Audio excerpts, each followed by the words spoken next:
نحمده ونستعينه ونستغفره ونعوذ بالله من شرور أنفسنا ومن سيئات أعمالنا من يهده الله فلا مضل له ومن يضلله فلا هادي له وأشهد أن لا إله إلا الله وأشهد أن محمدا عبده ورسوله يا أيها الذين آمنوا اتقوا الله حق تقاته ولا تموتن إلا وأنتم مسلمون يا أيها الناس اتقوا ربكم الذي خلقكم من نفس واحدة وخلق منها زوجها وبث منهما رجالا كثيرا ونساء واتقوا الله الذي تساءلون به والأرحام إن الله كان عليكم رقيبا يا أيها الذين آمنوا اتقوا الله وقولوا قولا سديدا يصلح لكم أعمالكم ويغفر لكم ذنوبكم ومن يطع الله ورسوله فقد فاز فوزا عظيما أما بعد فإن خير الحديث كتاب الله وخير الهدي هدي محمد صلى الله عليه وسلم وشر الأمور محدثاتها وكل محدثة بدعة وكل بدعة ضلالة وكل ضلالة في النار فقد قال الله تبارك وتعالى في كلامه المجيد والفرقان الحميد فأعوذ بالله من الشيطان الرجيم بسم الله الرحمن الرحيم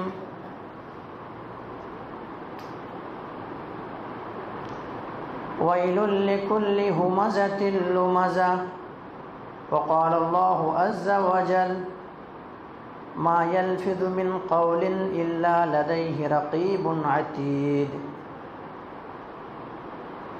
وقال النبي صلى الله عليه وسلم من نجات يا رسول الله صلى الله عليه وسلم قال أمسك عليك لسانك وليسعك بيتك وابكي على خطيئتك رواه الترمذي وقال شاعر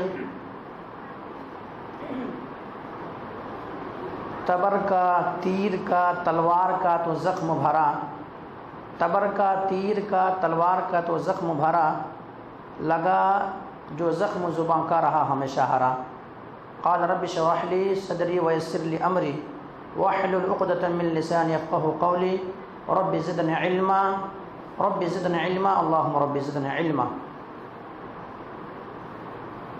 محترم سامعین کرام، حاضرین جمعہ، دینی اور ملی بھائیوں، عزیز بچوں، پردہ نشین میری اسلامی ماں اور بہنیں، تمام تعریف اس وحدہ لا شریک خالق کائنات مالک ارض و سما کے لیے ہے، جس نے ہم بنین و انسانوں کو اس روئے زمین کے اندر پیدا کیا اور پیدا کرنے کے بعد یوں ہی بلا چوچو چرا بھٹکتا ہوا راہ پر نہیں چھوڑا، بلکہ ہمارے رہنمائی کے لیے، ہمارے رشد و ہدایت کی خاطر 1,24,000 کم و بیش انبیاء کرام کو اس روئے زمین کے اندر مبعوث کیا، اس روئے زمین کے اندر بھیجا۔ تمام کے تمام نبیوں کے اوپر درود ہو اور تمام کے تمام رسولوں کے اوپر بھی، خصوصاً بالخصوص میرے آپ کا آقا جناب محمد الرسول اللہ صلی اللہ علیہ وسلم پر اللہم صلی علی محمد وعلی آل محمد کما صلیت علی ابراہیم وعلی آل ابراہیم انک حمید مجید اللہم بارک علی محمد وعلی آل محمد کما بارکت علی ابراہیم وعلی آل ابراہیم انک حمید مجید۔ محترم سامعین، آپ حضرات کے سامنے میں نے خطبہ مسنونہ کے بعد قرآن مقدس سے 2 جگہوں سے آیت تلاوت کی ہے۔ پہلی آیت جو آپ حضرات کے سامنے پڑھی گئی ہے وہ سورہ ہمزہ کے نام سے جانے جاتے ہیں اور پہلی فرسٹ آیت ہے۔ اسی طرح سے دوسری آیت جو آپ حضرات کے سامنے تلاوت کی گئی ہے وہ آیت سورہ قاف میں ہے اور آیت تقریباً 9 ہے۔ اسی طرح سے آپ حضرات کے سامنے ایک حدیث مبارکہ بھی پیش کیا گیا ہے، وہ حدیث ترمذی کے اندر موجود ہے۔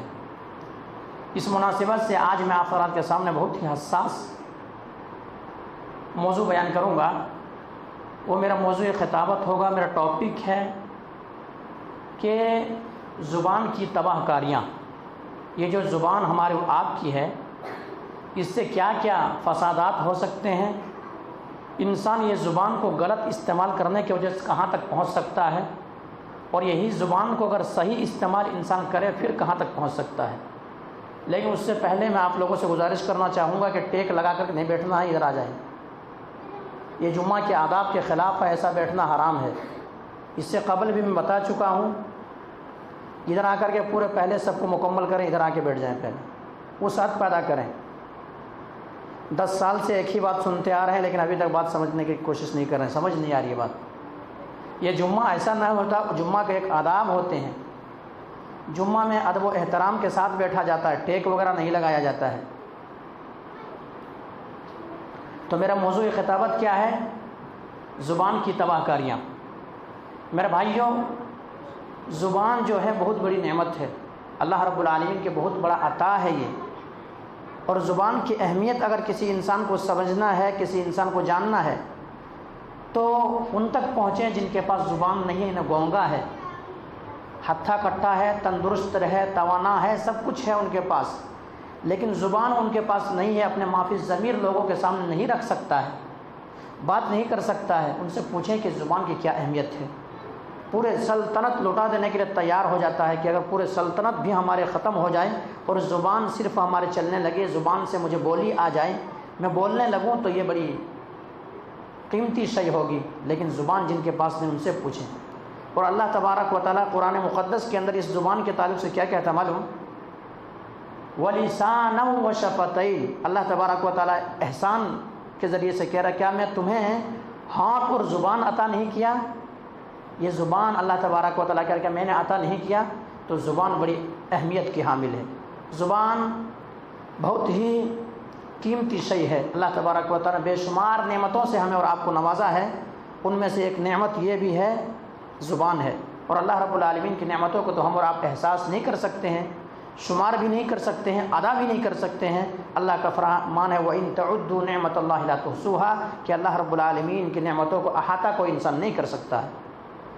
میرے بھائیوں، زبان اگر صرف ایک انسان اچھا استعمال کر لے تو معاشرے کے اندر جتنے سارے کرپشن ہے، جتنے سارے بگاڑ ہیں، جتنے سارے فساد ہیں، جتنے سارے برائیاں ہیں، تمام برائیاں ختم ہو جائے گا، تمام برائیاں ختم ہو سکتا ہے اور ہو جائیں گے، زبان اگر صحیح استعمال کر لے تو۔ لیکن آج ہمارے اور آپ کی زبان جو ہے ہمارے قابو میں نہیں ہے، ہم اور آپ اپنی زبان سے اول پول بکتے ہیں، گالی و گلوچ کرتے ہیں، ہماری زبان ہمارے قابو میں نہیں ہے۔ اسی لیے شیخ سعدی نے کہا تھا کہ اگر کسی انسان کی زبان اگر قابو میں نہیں ہے، ان کی زبان ان کے قابو میں نہیں ہے، تو ایسے انسان کو زبان کاٹ کر کے کسی کونے میں رکھ دینا چاہیے، کسی کونے میں رکھ دینا چاہیے۔ کیوں؟ زبان ہی کے ذریعے سے ایسا انسان الفاظ ادا کر دیتا ہے، ایسا جملہ کہہ دیتا ہے، ایسا لفظ نکال دیتا ہے جس کی وجہ سے وہ انسان کو پتہ بھی نہیں چلتا کہ میں نے اپنی زبان سے کیا کہہ دیا ہے، اپنے زبان سے کیا ادا کر دیا ہے، لیکن وہ انسان جہنم کے کھڈے تک پہنچ جاتا ہے، اور جہنم کے کھڈے تک ہی نہیں پہنچتا ہے بلکہ 70 سال تک اس کھڈے کے اندر وہ انسان گرتے رہتا ہے، وہ زبان کی صرف غلط استعمال کی وجہ سے۔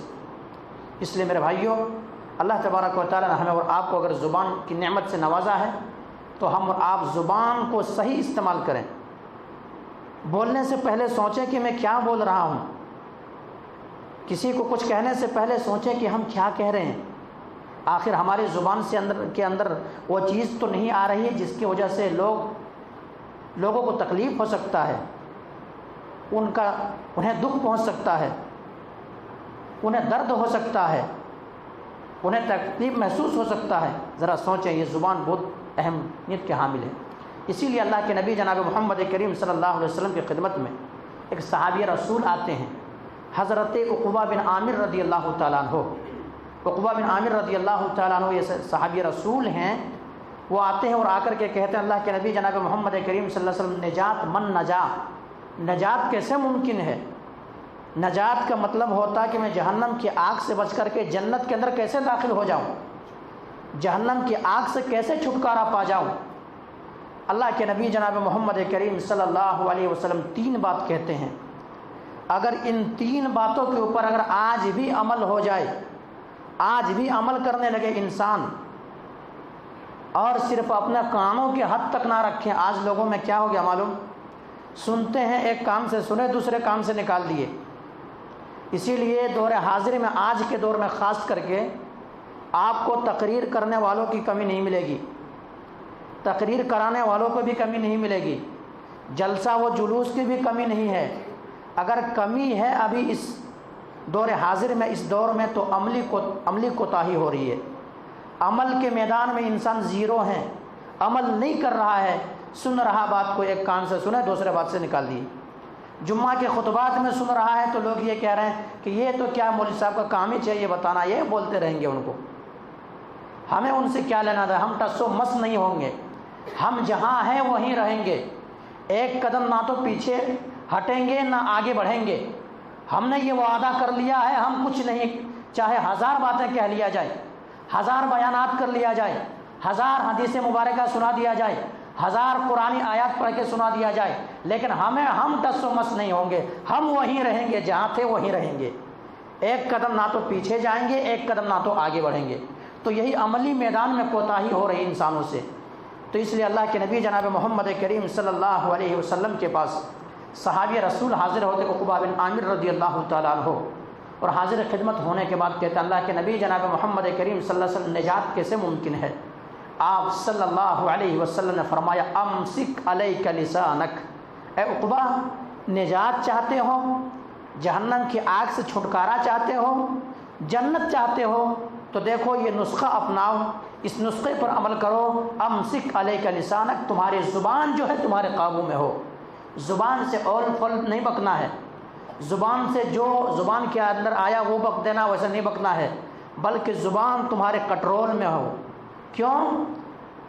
ایک انسان زبان سے ایسے الفاظ ادا کر دیتا ہے جس کی وجہ سے انسان جہنم کے دہانے تک پہنچ جاتا ہے، جس کے وجہ سے انسان جہنم تک پہنچ جاتا ہے۔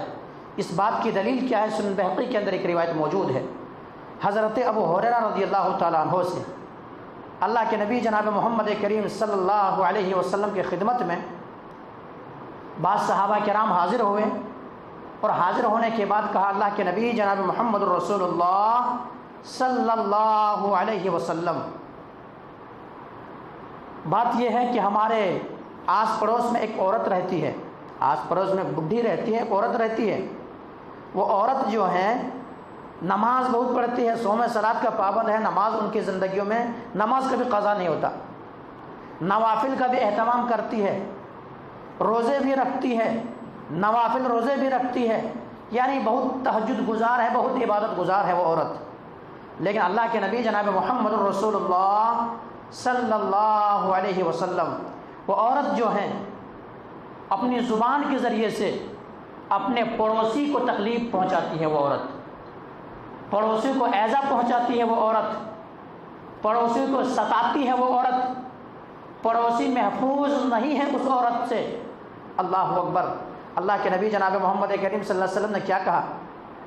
ہی فی النار، وہ عورت جہنمی ہے، جہنم کے اندر جائیں گے وہ عورت، زبان سے تکلیف پہنچا رہی ہے، نماز ہے ان کی زندگی میں، روزے ہے ان کی زندگی میں، صدقہ و خیرات ہے ان کی زندگی میں، نوافل کا اہتمام کر رہی ہے وہ عورت، لیکن تمام کچھ ہونے کے باوجود بھی اللہ کے نبی جناب محمد کریم صلی اللہ علیہ وسلم کی زبان اطہر سے نکلی ہوئی یہ بات ہے کہ وہ عورت جو ہے یہ فی النار، وہ جہنم کے اندر ہے، وہ عورت جہنم کے اندر جائے گی، وہ عورت جہنم ان کا ٹھکانہ ہوگا اس عورت کا۔ کس لیے؟ زبان قابو میں نہیں ہے۔ اللہ کے رسول نے عقبہ بن عامر سے کیا کہا تھا؟ امسک علیک لسانک، اے عقبہ تمہاری زبان تمہارے قابو میں ہو۔ آج ہمارے معاشرے کے اندر دیکھ لیں، بڑے سے لے کر کے چھوٹوں تک، چھوٹوں سے لے کر کے بڑوں تک، ہمارے آپ کی زبان قابو میں نہیں ہے۔ ہم اور آپ ایسا ہمارے آپ کے تقیہ کلام بن گیا ہے، گالی گلوچ بکنا، ایک دوسرے کو ایذا دینے والی بات کہنا، ہر کسی کی زبان میں گالی ہی سے بات کیا جاتا ہے، گالی کا کوئی تصور ہی نہیں کیا جاتا۔ اللہ کے نبی جناب محمد کریم صلی اللہ علیہ وسلم نے فرمایا کہ گالی بکنے والا کیا ہے؟ فسق کرتا ہے۔ فسق، وہ فاسق ہے وہ انسان جو گالی بکتا ہے۔ گالی کچھ بھی ہو جائے، آدمی کا سر کٹ جائے، سر قلم ہو جائے، لیکن کیا ہے؟ گالی نہیں بکنا ہے۔ لیکن آج ایسے ہے، بڑے جب گالی دیتے ہیں تو چھوٹے بھی گالی دینا شروع کرتے ہیں۔ چھوٹے کہاں سے سیکھتے ہیں؟ چھوٹے چھوٹے بچہ، نندن بچہ جو گالیاں بکتا ہے، اول فول بکتا ہے، یہ کہاں سے سیکھتا ہے؟ ماں باپ سے سیکھتا ہے۔ ماں باپ سے سیکھتا ہے۔ ماں باپ بات بات پہ ان کو گالی دیتا ہے، ماں باپ بات بات پہ طرح طرح کی باتیں کہتا ہے، ماں باپ بات بات پہ کیا ہے؟ عزت اور تکلیف دینے والے بات کہتا ہے۔ یہی بچہ جب باہر نکلتا ہے، معاشرے کے اندر نکلتا ہے، سوسائٹی اور سماج کے اندر جب نکلتا ہے، تو یہی بچہ پھر کیا کرتا ہے؟ اول فول بکتا ہے، گالی دیتا ہے، بدزبانی کرتا ہے۔ لیکن اگر یہی بچہ جو ہے صحیح سے تربیت ہو جائے، اولاد کی تربیت صحیح سے انسان کرنے لگے۔ ایک تربیت ایک الگ چیز ہے، تعلیم ایک الگ چیز ہے۔ تربیت ماں باپ کریں گے، یہ تربیت کوئی عالم دین نہیں کر سکتا ہے، مولوی صاحب نہیں کر سکتا یہ تربیت ان کے ماں باپ کریں گے۔ تعلیم جو ہے مولوی صاحب دیں گے۔ تعلیم ایک الگ چیز ہے، تربیت ایک الگ چیز ہے۔ تربیت کیا چیز ہے؟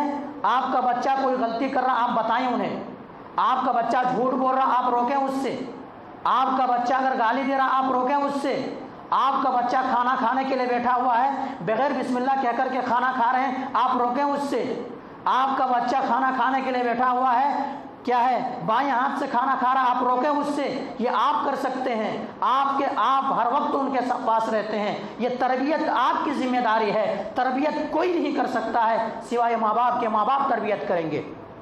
اسی لیے اللہ کے نبی جناب محمد رسول اللہ صلی اللہ علیہ وسلم نے فرمایا، جب بچہ پیدا ہوتا ہے مذہب اسلام پر پیدا ہوتا ہے، اسلام پہ پیدا ہوتا ہے، ان کے ماں باپ جیسے تربیت کرتا ہے تربیت ہی میں ڈھل جاتا ہے۔ اگر باپ گالی بکنے والا ہوتا، بیٹا بھی گالی بکتا ہے۔ باپ برا بھلا کہنے والا ہوتا، بیٹا بھی وہی کرتا ہے۔ باپ جھوٹ بولتا ہے، بیٹا بھی جھوٹ بولے گا۔ باپ اگر بے نمازی ہے، بیٹا بھی بے نمازی ہوگا۔ آپ کہیں گے کہ نہیں، میں نماز کو نہیں جاؤں گا، میں مسجد کو آباد نہیں کروں گا، میری زندگی میں نماز نہیں ہے، ہمارا بیٹا جا کر کے نماز پڑھے گا۔ غلط ہے، یہ سوچ غلط ہے۔ آپ ایسا نہیں کر سکتے۔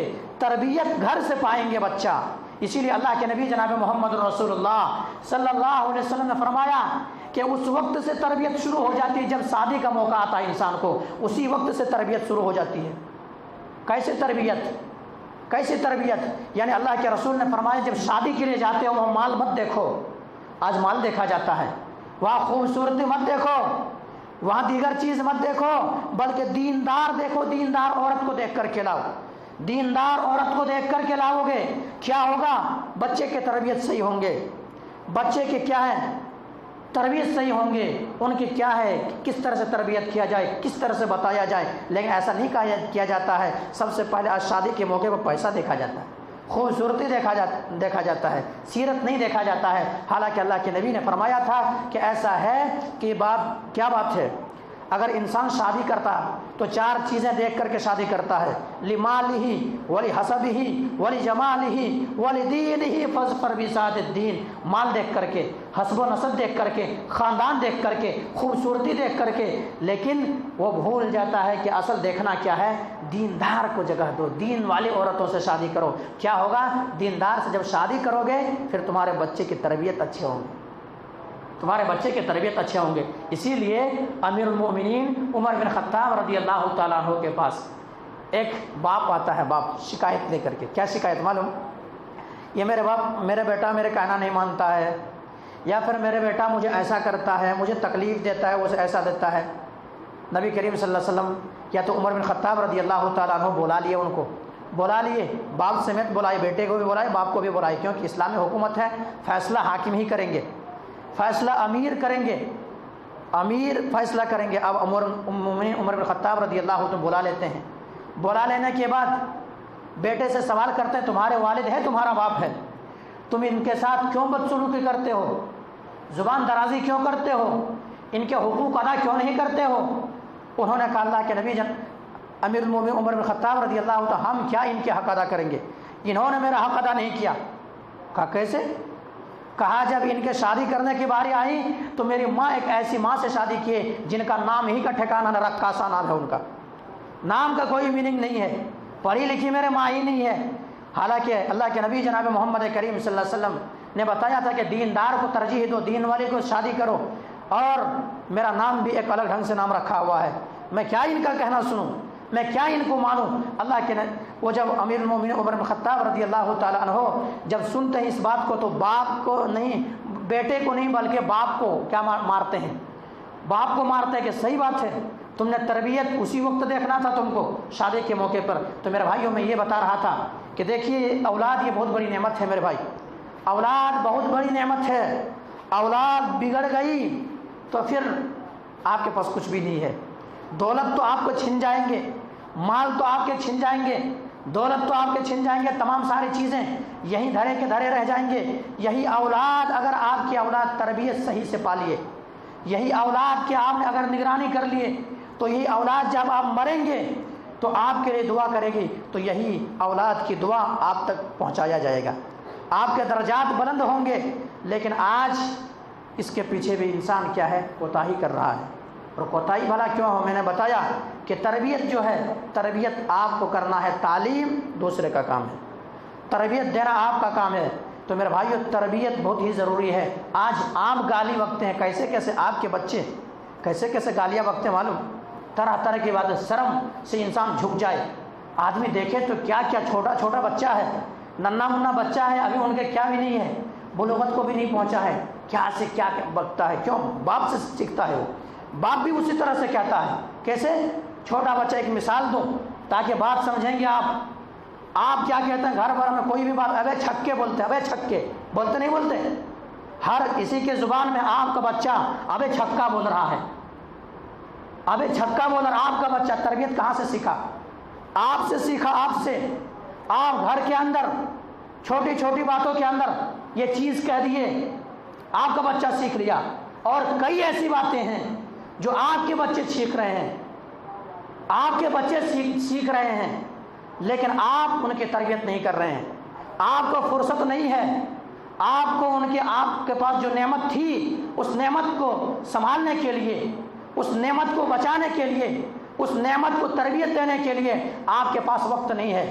اور کیا زندگی آپ کی زندگی، کیا زندگی ہے آپ کی؟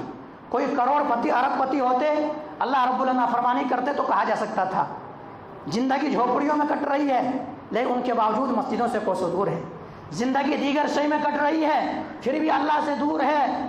آخر کوئی انسان اگر رب کو بھولے تو دولت پا کے بھول سکتا ہے، یہ دنیا کی زندگی بھی جہنم، آخرت میں جو ملے گی جہنم ہے۔ میرے بھائیوں غور و فکر کریں، غور و فکر کریں، تدبر کریں، سوچیں، غور و فکر کریں۔ زبان ایک ایسی شے ہے، آپ جیسا سکھائیں گے ویسا ہی سیکھے گا یہ بچہ، آپ جیسا بتائیں گے ویسا ہی بولے گا یہ بچہ۔ بچہ ایک درخت کے مانند ہوتا ہے، آپ بچے کو جیسا جھکائیں گے ویسا جھکے گا آپ کا بچہ، آپ بچے کو تربیت جیسے کریں گے ویسے ہی تربیت ہوں گے۔ اور کئی یہی معاشرے کے اندر رہ کر کے کئی بچے کی تربیت اتنا اچھا ہے کہ آدمی سوچنے پر مجبور ہوتا ہے کہ کیا آخر تربیت ان کے ماں باپ کیا کی ہے۔ کئی ایسے بچے ہیں، لیکن کئی ایسے بچے ہیں ان کی تربیت اتنا چوپٹ ہے، اتنا خطرناک ہے کہ اول پھول بکتا ہے۔ تو یہ تربیت آپ سے سیکھیں گے میرے بھائی، آپ سے سیکھتا، ماں باپ سے سیکھتا۔ یہ ماں باپ جیسے کریں گے، میں نے تو یہ مثال دیا، ورنہ ہزاروں چیز ایسی ہے جو کہا جا سکتا تھا۔ تو زبان میرے بھائی، اللہ کے نبی، گالی دینا کتنا خطرناک چیز ہے، مسلمان گالی نہیں دے سکتا ہے، گالی نہیں دے سکتا، لیکن آپ گالی دیتے ہیں اس لیے آپ کا بچہ گالی دیتا ہے، آپ تربیت صحیح نہیں کرتے اس لیے آپ کا بچہ اور پھول بکتا ہے، ورنہ کئی کو گالی بکنا۔ آئیے، گالی بکنے والا فاسق ہے، مسلمان نہیں، فاسق ہے۔ ہم اور بات بات میں گالی بکتے ہیں، ہمارے آپ کے یہاں گالی کی کوئی قیمت ہی نہیں ہے، گالی بکتے ہیں، اور گالی ایسا وقت ہر چیز کو گالی بک دیتے ہیں۔ آئیے، گالی کتنا خطرناک چیز ہے۔ اللہ کے نبی جناب محمد رسول اللہ صلی اللہ علیہ وسلم کی خدمت میں، اللہ کے نبی جناب محمد کریم صلی اللہ علیہ وسلم جلوہ افروز ہے، ابو بکر صدیق رضی اللہ عنہ بیٹھے ہوئے ہیں۔ اچانک کیا ہوتا معلوم؟ ایک شخص آتا ہے اور گالی بکنا شروع کر دیتا ہے حضرت ابو بکر صدیق رضی اللہ تعالیٰ عنہ کو۔ ابو بکر صدیق رضی اللہ عنہ صبر کرتے ہیں، گالی بکنے تو جہالت ہے ان کے پاس، بدو ہے، بکنے دو۔ آج بھی گالی جو بکتا ہے بدو ہی بکتا ہے۔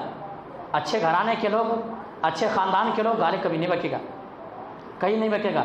ابو بکر صدیق رضی اللہ تعالیٰ عنہ جو ہیں کیا کرتے ہیں؟ سن رہے ہیں، کیا کرنا؟ اب جو گالی وہ بک رہے تھے وہ اسی کا جواب ان کے اوپر دینا شروع کرتے ہیں۔ اللہ کے نبی جناب محمد رسول اللہ صلی اللہ علیہ وسلم وہاں بیٹھے ہوئے ہیں، جلوہ افروز ہے، بیٹھے ہوئے ہیں اللہ کے نبی جناب محمد کریم صلی اللہ علیہ وسلم ابھی وہیں پہ بیٹھے ہوئے تھے، مسکرا رہے تھے۔ جو ہی ابو بکر صدیق رضی اللہ تعالیٰ عنہ نے ان کے باتوں کو جواب دینا شروع کیا تو ایسا ہوا کہ ابو بکر صدیق رضی اللہ عنہ وہاں سے اٹھ کے ابو بکر صدیق رضی اللہ ساتھی اللہ کے نبی جناب محمد کریم صلی اللہ علیہ وسلم وہاں سے اٹھ کر کے چلے گئے اور غصے کی حالت میں چلے گئے۔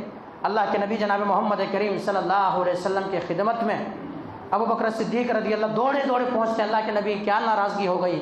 آپ مجلس کو کیوں چھوڑ دیے؟ آپ ابھی تک مسکرا رہے تھے، لیکن اللہ کے نبی جناب محمد کریم صلی اللہ علیہ وسلم آپ کیوں، آخر وجہ کیا ہے؟ کس کی پاداش میں آپ مجلس کو چھوڑ دیے؟ اللہ کے نبی نے کہا کہ ابو بکر صدیق تم کو جب تک وہ گالی دے رہا تھا تمہارے گالی کا دفاع فرشتہ کر رہا تھا، فرشتہ تمہارے گالی کا جواب فرشتہ جواب دے رہا تھا، لیکن تم نے جب ان کے گالی کو جواب دینا تم نے چاہا تو اس وقت فرشتہ وہاں سے چلا گیا، اور جس مجلس میں فرشتے نہیں رہتے وہاں اللہ کے نبی نہیں رہ سکتے۔ دیکھا میرے بھائی، ہم اور آپ کے معمولی باتوں میں، چھوٹی باتوں میں، بچے ایک کام کہہ رہے ہیں، کام نہیں سن رہا اس میں گالی، بچے دوسرے چیز کر رہا نہیں سن رہا تو اس میں گالی۔ تو آپ جب تربیت کریں گے ویسے غلط ماحول میں، پھر وہ بچہ آپ کو کیا سدھرے گا؟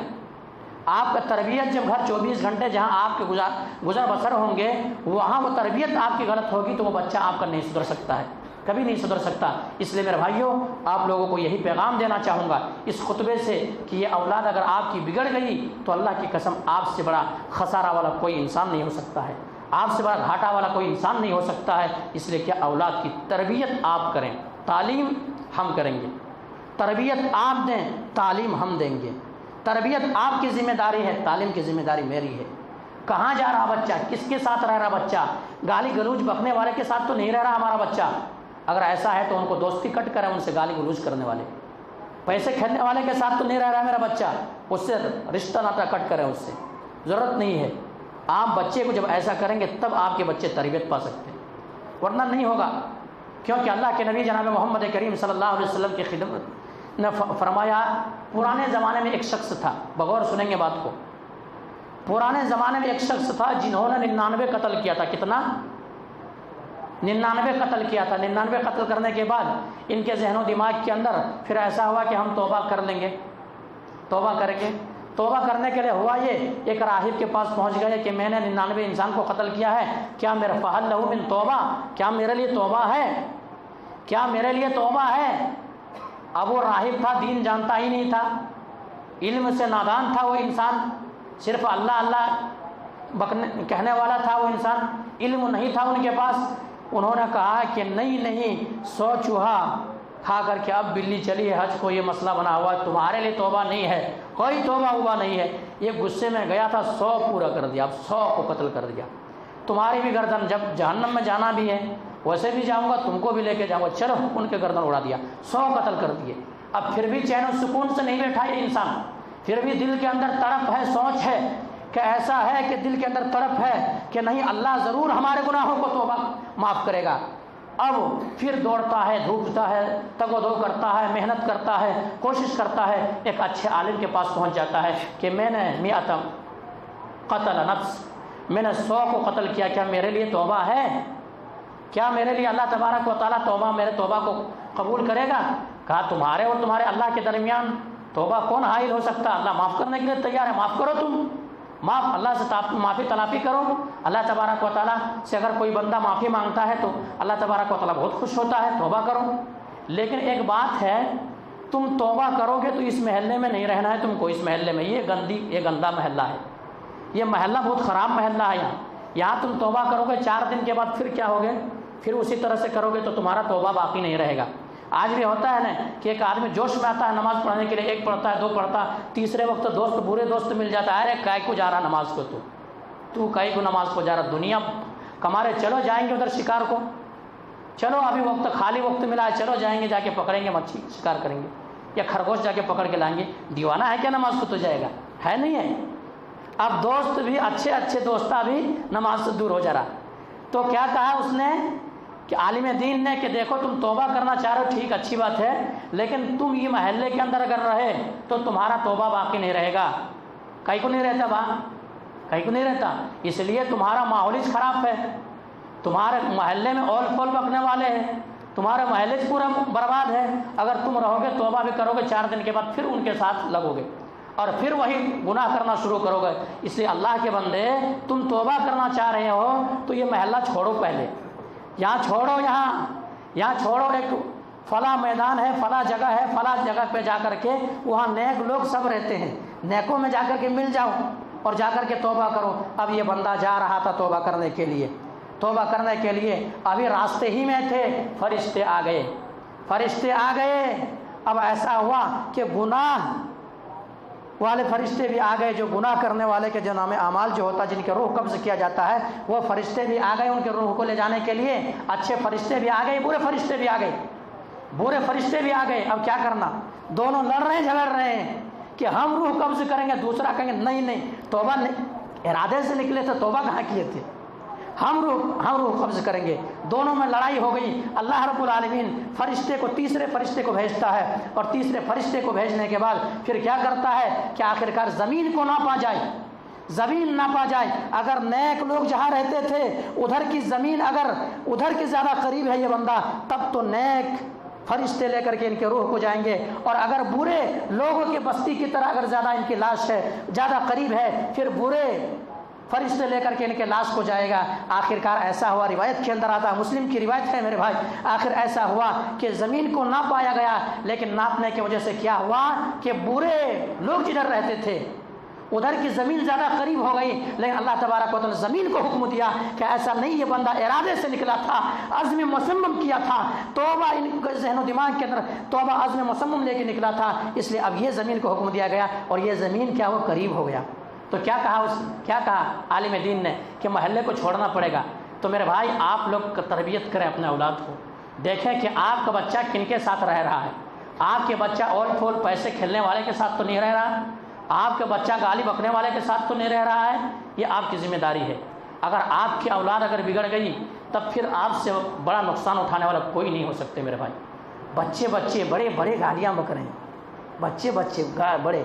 اب جیسے کہا جائے تو بولتے ہمارے جو لوگ آج پورے آدمی گالی بکتے رہے، میرے بھائی پہلے جہالت تھی آپ کے اندر، پہلے دین نہیں معلوم تھا، کچھ بھی معلوم نہیں تھا، اب پہلے جہالت تھی آپ کے اندر۔ اگر آج بھی جہالت کریں تب تو ڈبل جہالت ہے یہ۔ تو میرے بھائیو پیغام یہ دینا چاہوں گا، زبان کو کنٹرول میں کریں، زبان سے اگر ایسی بات ہے، اگر غلط بات نکل جاتی ہے تو اسی کی وجہ سے انسان جہنم تک پہنچ جاتا ہے۔ تو کیا ذکر کیا گیا کہ وہ عورت تو سب کچھ اچھی ہے، وہ نمازی ہے، صوم صلات کا پابند ہے، نوافل کا اہتمام کرتی ہے، لیکن وہ عورت جو ہے گالی بکتی ہے، تکلیف پہنچاتی، پڑوسی کا حقوق ادا نہیں کرتی، ایسا ہے۔ اللہ کے رسول نے کہا کہ جہنمی ہے وہ عورت۔ نماز ہے تو صرف نماز آپ کو جنت میں لے کے نہیں جائیں گے، زکوٰۃ آپ کو جنت میں لے کر کے نہیں جائیں گے، صدقہ و خیرات آپ کو جنت میں لے کر نہیں جائیں گے، یہ تمام چیز ہونا پڑے گا، اور ان کے ساتھ ساتھ آپ کی زبان بھی آپ کے قابو میں رہنا پڑے گا۔ دوسری عورت کا ذکر کیا گیا، اللہ کے نبی جناب محمد کریم صلی اللہ علیہ وسلم، دوسری بھی ایک عورت ہے، اس کے تعلق سے بھی کیا ہے معلوم، وہ ان کی زبان بڑی میٹھی ہے، بہت زبان سے جو بات کرتی ہے تو الگ انداز میں بات کرتی ہے، پڑوسن ان سے خوش ہے، لیکن ان کے اندر ایک خامیہ ہے، وہ زیادہ نمازیں نہیں پڑھ پاتی ہے، زیادہ صدقہ و خیرات نہیں کر پاتی ہے، صرف فرائض کا اہتمام کرتی ہے۔ اللہ کے نبی جناب محمد کریم صلی اللہ علیہ وسلم نے کیا کہا، ہی فی الجنہ، یہ عورت جنتی ہے۔ کس کے لیے؟ زبان اچھا ہے، زبان بہتر ہے، زبان سے اول فال نہیں بکتی ہے وہ عورت، اس لیے۔ تو میرے بھائیوں، اللہ کے رسول جناب محمد کریم صلی اللہ علیہ وسلم سے سوال جب کیا گیا تھا کہ نجات کیسے ممکن ہے، میں جہنم کی آگ سے کیسے بچ جاؤں، جنت کے اندر کیسے داخلہ مل جائے مجھے، تو آپ نے کہا تھا امسک علیک لسانک، تمہاری زبان تمہارے قابو میں ہو، زبان تمہارے قابو میں، ایسا نہ ہو کہ زبان سے ایسے بک دیے بعد میں پچھتانا پڑے، ارے مجھے ایسا نہیں بکنا تھا، مجھے ایسا نہیں کرنا تھا، میں ایسا کئی کو بک دیا، بعد میں پچھتانا پڑے، ایسا نہیں، تمہاری زبان تمہارے قابو میں ہو جائے۔ پھر اسی طرح سے آپ صلی اللہ علیہ وسلم نے دوسرا نسخہ بتایا، وَلْيَسَعْكَ بَيْتُكَ، تمہارے گھر تمہارے اندر سما جائے، یعنی جو وقت ملے کام کر کے، کاج کر کے، محنت کر کے تم وقت کہاں گزارنا ہے، جا کر کے گھر میں گزارنا، بیوی بچوں کے پاس۔ جب وہاں گزارو گے تمہیں پتہ چلے گا کہ میرے بیٹے کیا کر رہے ہیں کیا نہیں کر رہے، میری بیویاں کیا کر رہی کیا نہیں کر رہی ہے، کیا حالت پہ ہے، کس پوزیشن میں ہے۔ آپ کی زندگی بہارش کٹتی، آپ کے اولاد ایسے بھی کرتے، تو آپ کے اللہ کے رسول جناب محمد کریم صلی اللہ علیہ وسلم نے فرمایا وَلْيَسَعْكَ بَيْتُكَ، تمہارے گھر تمہارے اندر سما جائے، جو وقت ملے آپ گھر پر گزارو، وہ وقت چوراہوں میں نہیں گزارو، سڑکوں پہ نہیں گزارو، ایک دوسرے کو غیبت کرتے ہوئے مت گزارو، غیبت سنتے ہوئے مت گزارو، زبان کو اول فول بکتے ہوئے مت گزارو گھر میں بیٹھو، گھر میں گزارو۔ تیسری چیز آپ صلی اللہ علیہ وسلم نے کہا وَبْكِ عَلَىٰ خَطِيئَتِكَ، تم اپنے غلطیوں پہ رو، دوسرے کی غلطیوں پہ نہ کرو۔ آج دنیا دوسرے کی غلطیوں پہ رو رہی ہے، وہ ایسا تو ان ایسا، ان ایسا، ایسا کرتا، وہ ایسا کرتا۔ دوسرے کی غلطیوں پہ رونے کی ضرورت نہیں میرے بھائی، اپنے غلطیوں پہ روئیں، آپ اپنے غلطیوں پہ روئیں، یہ آپ کا فائدہ دے گا۔ دوسرے کی غلطیوں پہ آپ روئیں گے پھر کیا ہوگا، مصیبت اور پریشان ہو سکتے ہیں آپ۔ تو اس لیے میرے بھائیوں یہ 3 باتوں کے اوپر صرف عمل ہونا ہے، 3 باتوں کے اوپر۔ پہلی بات کیا ہے، امسک علیک لسانک، زبان ہمارے قابو میں ہو، زبان قابو میں ہو۔ پھر دوسری بات وَلْيَسَعْكَ بَيْتُكَ، تمہارے گھر تمہارے اندر سما جائے۔ تیسری چیز وَبْكِ عَلَىٰ خَطِيئَتِكَ، اور کیا ہے تیسری چیز ایسا ہے کہ تم اپنے غلطیوں پہ رو، دوسرے کی غلطیوں پہ نہیں۔ ایک تربیت کا میں ایک مثال دے کر کے بات کو ختم کروں گا، کیونکہ زیادہ بک کر کے بھی فائدہ نہیں ہے۔ وہی ہے، ایک بولتے ہیں نا محاورہ کہ وہ پراس کا پتا جو ہے 3 کا 3 انچ 4 نہیں ہوتا، وہ مسئلہ ہے۔ ایک پراس ایک درخت ہے، ان کا پتا کتنا بھی بڑا جھاڑ ہو جائے 3 انچ پتے رہتے، ان کو 4 نہیں ہوتے، اوج مسئلہ ہے۔ تو یہی میرے بھائی کیا ہے، دیکھیے ہمارے اسلاف، ہمارے بڑے بڑے علماء کیسے تربیت کرتے تھے۔ ان کی اولاد جب کبڈی کھیلتے، کبڈی معلوم، کبڈی جب کھیلتی تھی تو کبڈی میں بھی اپنے اولاد کو ہم اور آپ کیا بولتے، کبڈی کبڈی بول کے کھیلتے نا، لیکن وہ تربیت ایسا کرتے تھے، بیٹا کبڈی تو کھیل رہا ہے، تمہاری زبان جو بک رہی ہے وہ تمہارے فرشتے کرامن کاتبین لکھ رہا ہے، یہ فرشتے پہ ہے، عن الیمین و عن الشمال، دائیں اور بائیں دونوں کندھے پہ تمہارا محفوظ کرنے والا فرشتہ موجود ہے۔ ما یلفظ من قول الا لدیہ رقیب عتید، تمہارے ایک ایک حرکت کو نوٹ کر رہا ہے، لکھ رہا ہے۔ اس لیے بیٹا چلو کبڈی کھیلو، اچھی چیز ہے، لیکن کیا کرو، کبڈی جب کھیلو تو سبحان اللہ سبحان اللہ سبحان اللہ کہو۔ کیا تربیت میرے بھائی!